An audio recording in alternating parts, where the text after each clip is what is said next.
What if the CEO everyone ignored after he fell met the one woman who would change everything?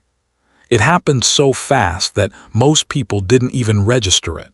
1 second, Julian Rourke was striding down the sidewalk like he owned the damn city, phone buzzing, mind racing, suit crisp. The next, his foot caught the edge of a broken curb and he went down hard.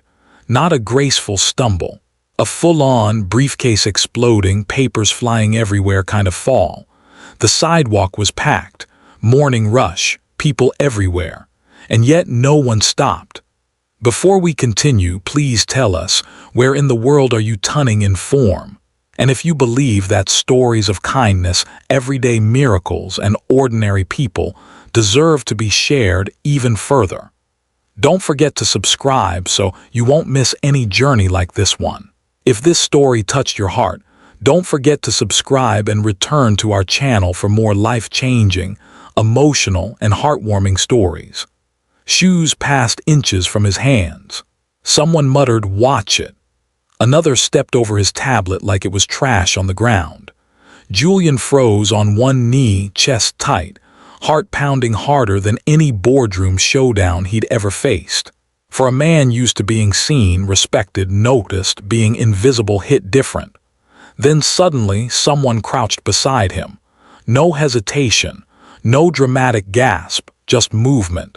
A woman in a faded coat calmly gathered his scattered papers, stacking them neatly without even looking at what they were. She picked up his phone, checked the screen for cracks, slid it back toward him like this was urgent business. Like he mattered. Julian blinked, thrown off. Thanks," he muttered, still catching his breath. She didn't ask if he was okay, didn't flirt, didn't freak out. She just said, "You good," straight, simple, no nonsense. Her voice grounded him.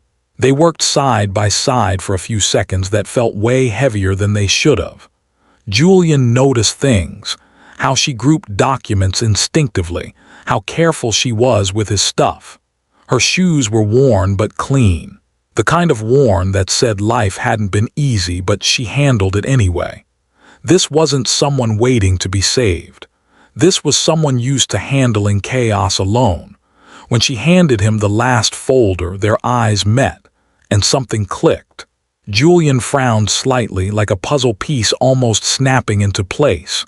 "You look familiar," he said before he could stop himself. "Did we?" She smiled, polite but distant. "My sister went to college with you. A long time ago." That explained the itch in his brain. "I'm Lena," she added quickly, like her name wasn't important enough to linger on. Julian repeated it anyway. As they stood, the city swallowed the moment whole. People surged past again. The world moved on like nothing happened. Before she turned to leave, Julian asked where she was headed. "Job interview," she said. "No nerves, no excitement, just facts. For an executive assistant role," she added. That landed harder than it should have. Julian had been drowning ever since his long-time assistant quit. His days were chaos disguised as control. And here was this woman, organized, calm, unshaken, walking out of his life like this was nothing. She walked away without looking back. And for the first time all morning, Julian Rourke had a gut feeling he couldn't shake, because something told him this fall wasn't over yet. And the real impact, it hadn't hit him at all. Julian thought it was just an awkward coincidence, until a single decision at his office forced him to confront the woman he should have let walk away. Julian Rourke told himself to forget her. That's what he did best: compartmentalize, power through, move on. The fall on the sidewalk, embarrassing, sure. The woman who helped him, a coincidence, nothing more. At least that's what he kept telling himself. But the lie didn't last long. By the time Julian reached his office, the cracks in his day had already started spreading. His inbox was blowing up. Meetings overlapped like bad traffic. Calls went unanswered because no one was filtering them anymore. His assistant's empty desk sat across from his office like a missing tooth. Annoying, obvious, unavoidable. Julian loosened his tie and dropped into his chair, irritation buzzing under his skin. He hated disorder, hated inefficiency, and today felt like a bad joke.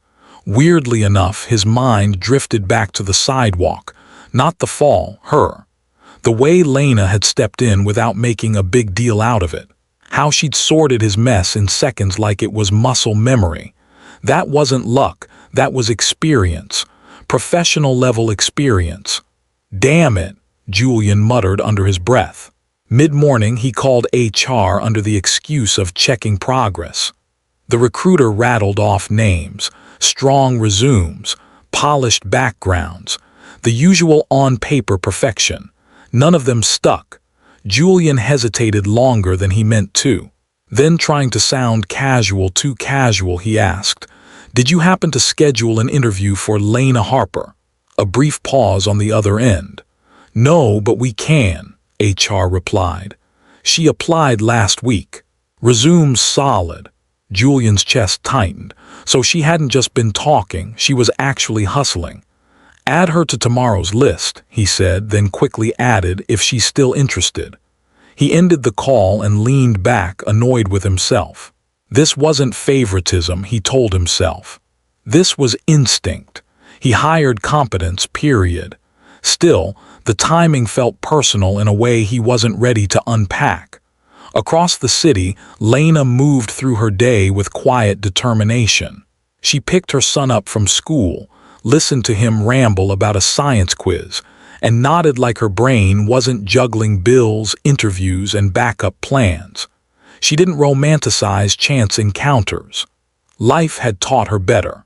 That's why when the interview email landed in her inbox that evening, she read it twice. Then once more, slower, Julian Rourke's company, so it wasn't just sidewalk talk after all. She didn't smile, didn't celebrate. She simply added it to her calendar and adjusted her son's pickup schedule like this was one more responsibility, not a miracle. Still, something shifted. The next morning, Julian found himself checking the clock more than usual. He told himself it was about efficiency, not anticipation. He was lying. When the elevator chimed outside his office floor, his focus snapped. Lena stepped out moments later, calm, composed, coat smoothed down like armor. She didn't look around in awe, didn't act impressed. She looked ready. Julian watched from behind glass, a strange unease settling in his chest. Because somewhere between falling on a sidewalk and standing in his office now, this had stopped being a coincidence. Julian thought he was interviewing Lena for a job. Until her answers revealed she saw through his chaos better than anyone ever had. Julian had conducted hundreds of interviews. He knew the routine, the over-rehearsed answers, the forced confidence, the quiet desperation wrapped in professional language. People usually tried too hard around him. They wanted the job. They wanted him to approve of them. Lena did neither. She sat across from HR first, posture relaxed but alert, hands folded calmly in her lap. When questions came, she didn't rush to fill the silence. She thought, then answered. Not with buzzwords, with truth. She talked about systems, not personalities. About managing pressure without letting it spill everywhere. About handling problems early so they didn't turn into disasters later. It wasn't flashy, but it was rock solid. Julian listened from his office when HR looped him in midway through the interview. And for the first time in weeks, maybe months, he stopped multitasking. When Lena stepped into his office, she didn't comment on the view or the size of the desk. She didn't mention the sidewalk incident either. No awkward callback. No leveraging familiarity. Respectful. Controlled. Julian leaned back in his chair. "So," he said casually, "you've met me on a bad day." She almost smiled, almost. "I've seen worse," she replied. "People fall. What matters is how fast the mess gets handled." That landed harder than any compliment could have. Julian raised an eyebrow. "You don't seem intimidated." "I'm prepared," Lena said. "There's a difference." The interview didn't feel like an evaluation anymore. It felt like a mirror.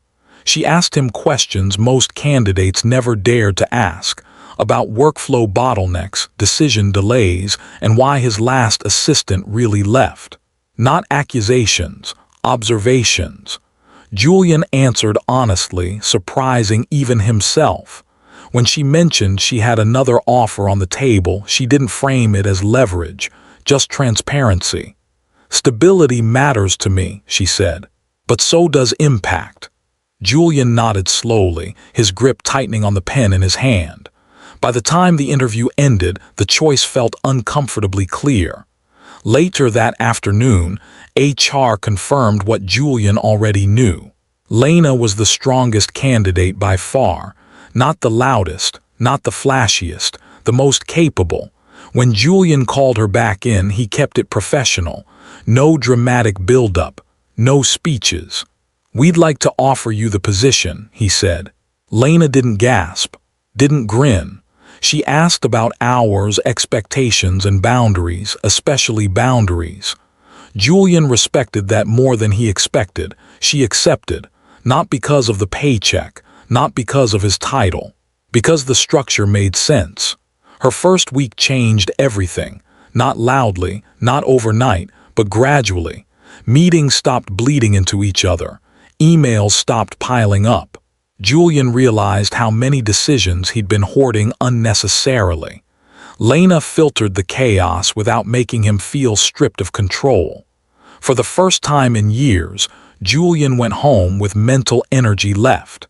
That scared him, because it meant something fundamental had been broken and quietly rebuilt, right under his nose. And the more space Lena created in his life, the more Julian realized how empty it had been before. Julian thought hiring Lena fixed his work life, until he saw how effortlessly she protected everyone else from the pressure he'd been drowning in. Julian didn't notice the change right away. That was the scary part. It crept in quietly, like background noise slowly fading until silence feels unnatural. His calendar started making sense. Meetings ended on time. Problems reached him already half-solved instead of fully on fire. Lena never announced improvements. She just made them. She learned Julian's rhythms faster than he expected, when he needed interruptions, when he didn't, which meetings drained him and which ones lit him up. She blocked nonsense without asking for permission and flagged real issues before they exploded. It was subtle, surgical. Julian trusted her faster than anyone else in the building, and that realization hit him sideways one afternoon. A client crisis broke out, the kind that usually had Julian in full damage control mode, skipping meals, snapping at people, carrying the stress alone. This time, Lena stepped in before the pressure could even land. She coordinated calls, clarified misunderstandings, and quietly rerouted questions away from Julian that didn't need his immediate attention. Julian watched from his office. No panic, no drama, just competence paired with calm. For the first time, he didn't feel like the only adult in the room. That feeling unsettled him. He'd built his entire identity around control, being needed, being indispensable. Now Lena was absorbing the chaos without weakening his authority. She wasn't replacing him. She was reinforcing him. Outside the office, Lena's life ran on a different set of rules. Julian learned this in fragments: phone calls about school pickup, calendar blocks labeled non-negotiable, careful exits that weren't apologies. Her boundaries weren't flexible. They were survival. Julian respected that instantly. Slowly, without realizing it, he began adjusting his own habits, declining meetings that didn't matter, delegating decisions he used to hoard, leaving the office before exhaustion turned into routine. Lena never suggested these changes. Her presence made them possible. The real shift happened the afternoon Julian closed his laptop and realized he wasn't drained. No headache, no tight chest, no buzzing anxiety, just quiet. It rattled him. Leadership, he'd always believed, meant constant pressure. If he wasn't stressed, something must be wrong, but nothing was wrong. Something was better. One evening, Julian stopped at Lena's desk instead of walking straight out. He thanked her, simple, direct, no executive spin. She looked up, surprised, but she didn't deflect it. "You're welcome," she said. "That's the job." He shook his head slightly. "It's more than that." She didn't argue. That mutual understanding hung between them, unspoken but heavy. Colleagues started noticing, too. The office atmosphere softened. People spoke up earlier. Problems didn't fester. Lena wasn't loud or authoritative. She was steady. And steadiness turned out to be contagious. Julian realized something uncomfortable. Lena wasn't just organizing his work. She was reshaping his values. And that kind of influence, it terrified him more than chaos ever had. Julian thought the office was the only place changing, until an unexpected encounter pulled Lena's real life into his world. The shift didn't come from a boardroom or a crisis. It came from a coffee shop. Julian was leaving the office earlier than usual, another new habit he hadn't fully explained to himself, when he spotted Lena near the lobby entrance. She wasn't alone. A woman stood beside her, laughing, coffee already in hand. Same eyes, same sharp awareness. Family. Lena noticed Julian at the same time. "Julian," she said, pausing mid-step. "This is my sister, Maya." Maya's smile sharpened immediately. "Oh, you're Julian." It wasn't rude, but it wasn't neutral either. Julian shook her hand, suddenly aware that this wasn't his environment anymore. No assistance. No polished context, just real life. They ended up walking together toward the cafe across the street. Conversation stayed light on the surface, weather, traffic, small talk, but Julian felt the undercurrent immediately. Maya watched him closely, not impressed, evaluating. She joked about Lena finally working somewhere that respected her time, about long hours and high expectations, disguised as humor but laced with concern. Julian didn't interrupt. He listened. Inside the cafe, the differences between their worlds surfaced naturally. Julian talked about growth strategies and deadlines. Lena mentioned school projects and budgeting weeks ahead. Neither was embarrassed, but the contrast was undeniable. For the first time in a long while, Julian felt the weight of his privilege clearly, not as guilt, just awareness. Watching Lena relax around her sister changed something in him. The hyper-responsible professionalism eased, warmth surfaced, quiet humor, a version of her that wasn't managing anything, just being. It stuck with him. As they stood outside afterward, Maya teased, "Try not to burn her out, okay?" Half joke, half warning. Julian nodded. "I won't." And for the first time, he meant more than he said. Over the next few days, the line between work and life blurred in unexpected ways. Julian became more aware of how often Lena checked the time, not from impatience, but from responsibility. Someone depended on her being precise. He started protecting that time. Meetings were scheduled smarter. Late requests came with options instead of expectations. Julian made adjustments without announcing them. Lena noticed anyway.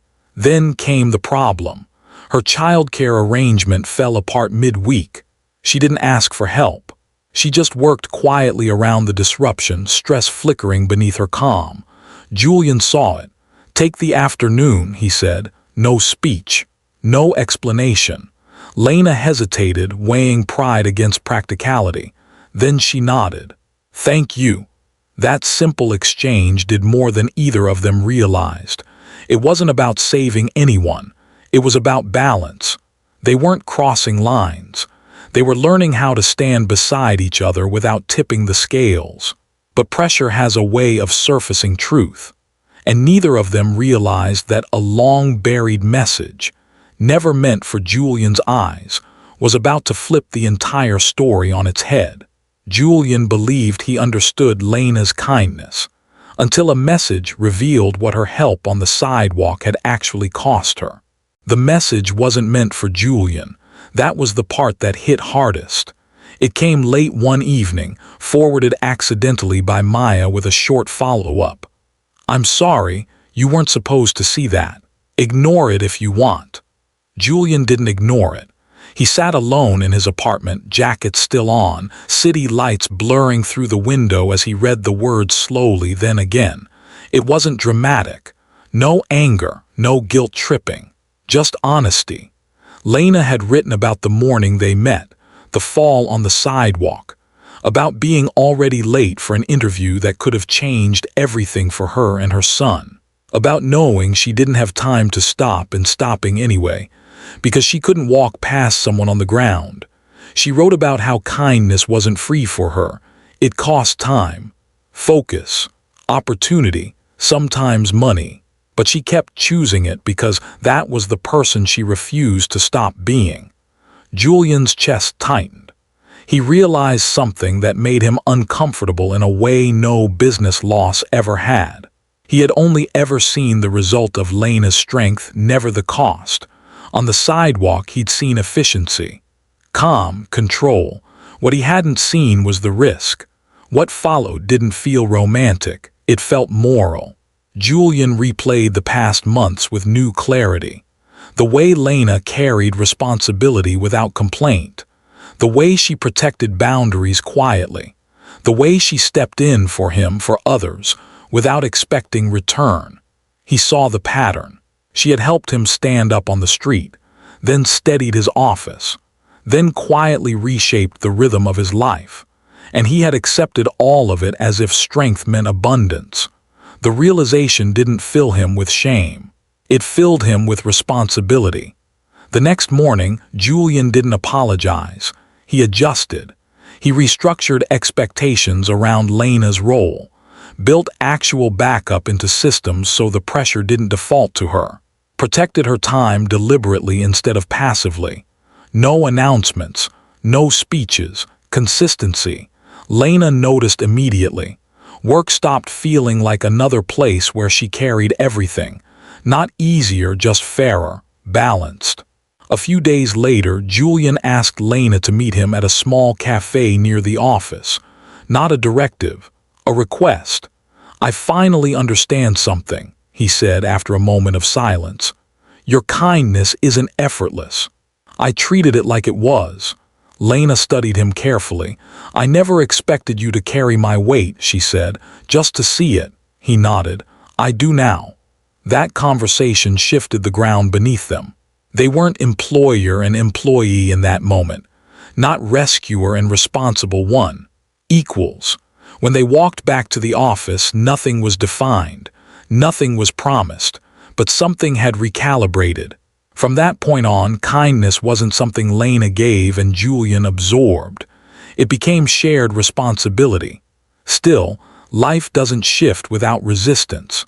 External pressure had been building quietly.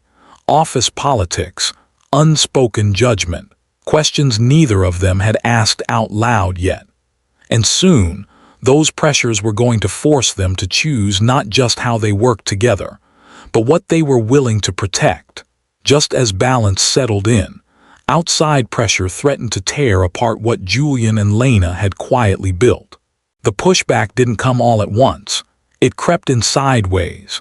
Julian started noticing it in meetings, raised eyebrows when Lena spoke, subtle pauses before people agreed, the way decisions he supported suddenly needed further discussion.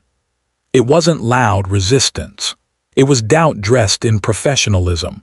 Some colleagues questioned the changes in his leadership style, fewer late nights, slower pace. Too soft, one director joked like it was harmless. Julian didn't laugh. Lena felt the pressure too, just from a different angle. Whispers about favoritism, assumptions she didn't bother correcting. She focused on her work, but the weight settled anyway. They didn't talk about it at first. Each one tried to shield the other silently. The tension finally surfaced during a strategy meeting that ran long and sharp. A senior partner dismissed one of Lena's recommendations without addressing its substance. Julian watched her posture tighten just slightly. Before she could respond, he spoke. "That plan stays," he said evenly. "It works." The room fell quiet. Later, in private, Lena asked, "You didn't have to do that." "I did," Julian replied. "Respect isn't optional." That moment changed how people watched them, and it raised stakes neither of them could ignore. Outside the office, life applied its own pressure. Lena's sister worried aloud about boundaries. Friends warned Julian about appearances. Advice poured in. None of it helpful. One evening, after a long day, Julian and Lena found themselves standing in the lobby, neither in a hurry to leave. The air felt heavy with everything they hadn't said. "This is getting complicated," Lena finally said. Julian nodded. "I know." Silence stretched. "I won't put my stability at risk," she added, firm but calm. He met her gaze. "I won't ask you to." That honesty mattered. They didn't touch, didn't cross lines, but they acknowledged something real, something that required intention, not impulse. The test came sooner than expected. Julian was called into a board discussion, one framed as forward-thinking restructuring. Translation: cut costs, tighten control. One proposal slid across the table, carefully worded. Lena's role, expanded, valued, human, would be reduced back into something narrower, more demanding, less protected, efficient on paper. Julian felt the old version of himself stir, the one that prioritized optics and speed. Then he thought of the sidewalk, the coffee shop, the message. He pushed the proposal back. "No," he said, "that undermines the structure that's working." The room resisted, pressed, calculated risk. Julian held his ground. Later that night, he told Lena what had happened, not to brag, not for gratitude, just transparency. She listened quietly. "That could have cost you," she said. Julian nodded. "It still might." She studied him, then said something that surprised him. "Thank you for choosing intentionally." For the first time, what stood between them wasn't tension. It was alignment. Still, their story wasn't finished testing them. Because some choices don't ask if you're ready. They demand proof. Julian and Lena thought they had weathered the storm, until a final moment forced them to define what they were truly fighting for. The moment that defined everything didn't come with an announcement. It came on an ordinary morning. Julian arrived at the office early, the city still half asleep. For the first time in years, he wasn't bracing for impact. No fire to put out. No pressure chasing him through the door. Lena arrived a few minutes later, coffee in hand, calm as always. They exchanged a look, nothing dramatic, just recognition. After everything they'd navigated, that silence felt earned. The board backed off, slowly, reluctantly. The results spoke for themselves. Productivity was up. Turnover was down.